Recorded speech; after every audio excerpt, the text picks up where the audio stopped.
పహల్గాం జిల్లాలో అమాయక ప్రజలపైన తీవ్రవాదులు దాడి చేసి 28 ప్రాణాలు బలిగొన్న ఘటనను నిరసిస్తూ తెలంగాణ నాన్ గ్యాజెటెడ్ అధికారుల సంఘం హైదరాబాద్ జిల్లా కార్యాలయంలో మృతులకు నివాళులర్పించారు।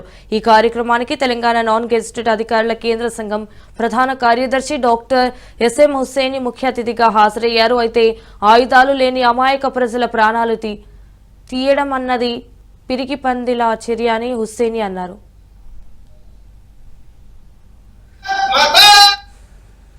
భారత ప్రధానమంత్రి గారు పెద్దలు మోదీ గారు ఈరోజు మాట్లాడిన మాటలు నిజంగా కూడా దేశమంతా కూడా గర్విస్తూ ఉంది।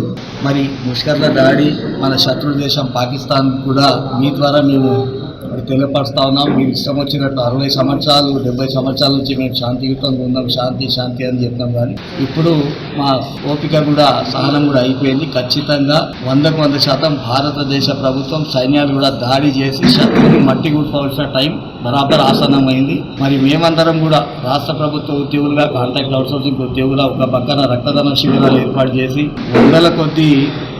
వేల కొద్ది లీటర్ల రక్తం ఇస్తున్నాం। మా దేశం చల్లగా ఉండాలి, మా భారతదేశం చల్ల